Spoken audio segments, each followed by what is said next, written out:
Hello, I'm Jay. And I'm Sylvie, and we are Beyond Financial Reset. Every week, we're going to create 2 vlogs about our debt free journey. And we want to encourage you to create a financial plan as well, so you can join us on this journey to creating the life that you want.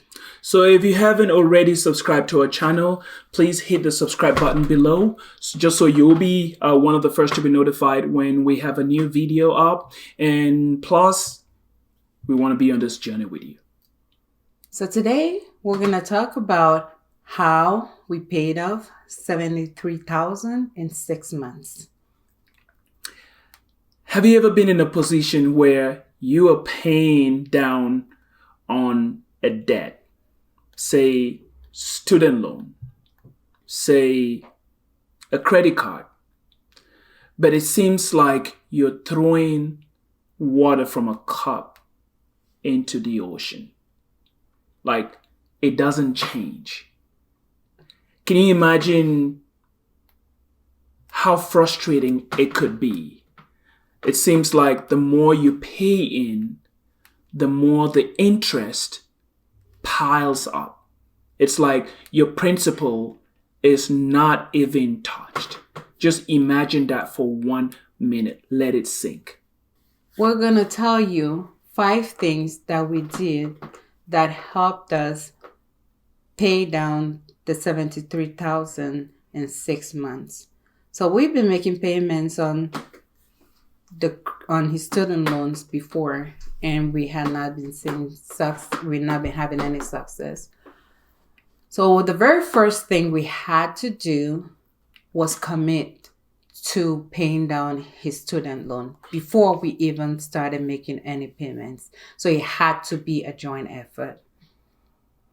And it was one of 2 student loans. Of course, obviously, we'll start with my student loans. And the second thing we did was we had to set boundaries. We had to define, this is where it starts, this is where it ends. So being able to set boundaries is something that has been very beneficial for us throughout our financial debt-free journey. So when Jay talks about boundaries, it's setting boundaries with each other, with our families, and with our friends, and just anybody we interact with. So we have worked diligently with being able to set not only financial boundaries, but just boundaries overall. So that has helped us tremendously on our debt-free journey. And keep in mind, setting boundaries definitely allow us, the opportunity to set the pace and the tone. It enables us to define what our limits were while we were in debt repayment, while we were in this phase. And the third thing we did was develop a plan to pay off $73,000 in 6 months. A plan was definitely like the order of the day. So yes, we had to review our financial goals and determine what worked for us in our family situation at the time.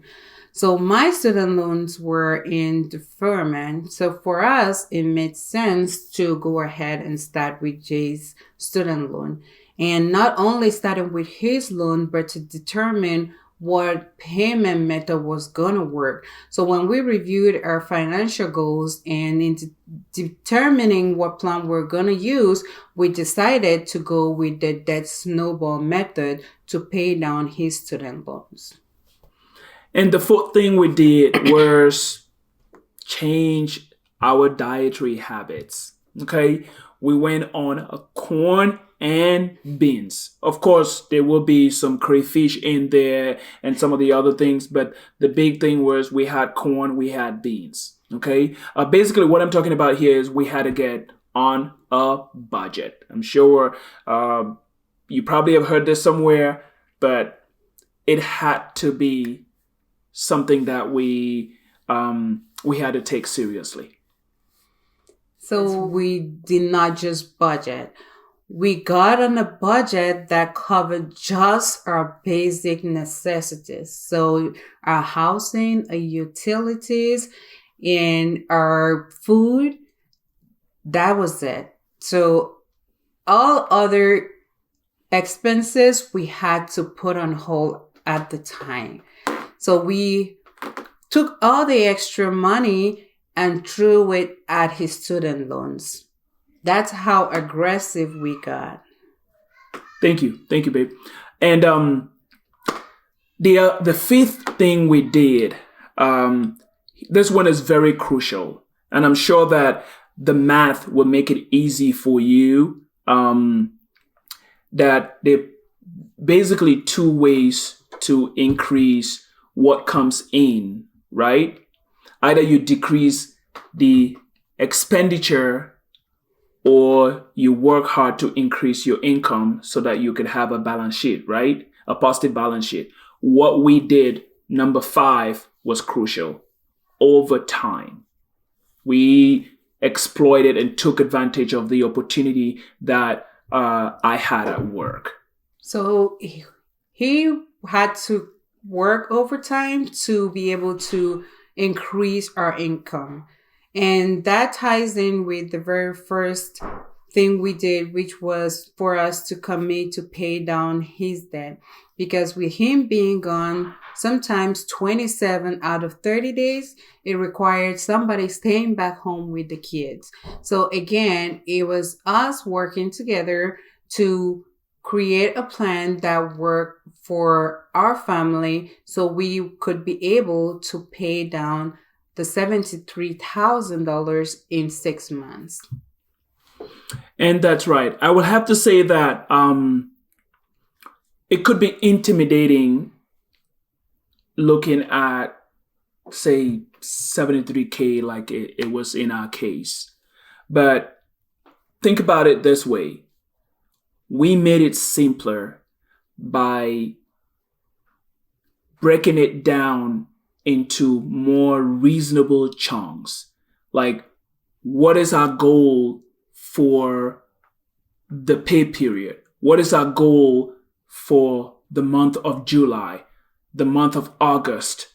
That way, you're not looking at that big number. So basically, break it down into little pieces so it makes more sense, setting smaller and more achievable goals. We want to encourage you when you're trying to pay down debt and it's very overwhelming to break it down into smaller pieces. Because for us, there are 2 times we actually looked at this $73,000. At the beginning, when we were creating the plan and when we were done paying down the $73,000, throughout the paying down the $73,000, we were just looking at the little amounts we had to pay or that we had committed to, like Jay was saying. So focus on the little amounts that you have to pay, and eventually you're going to eliminate the debt that you were working on. And that's exactly the path that most have followed. And please, we don't even know how to thank you for sharing this particular moment with us. Leave us a comment. What part of our journey will make more sense to you that you would want us to share with you, maybe in greater detail? Our debt-free journey is here just so you can start yours and we can cheer each other up. Thank you so much to those who have been supporting us already. And please continue to subscribe and share the videos with others. And thank you for watching. Thank you.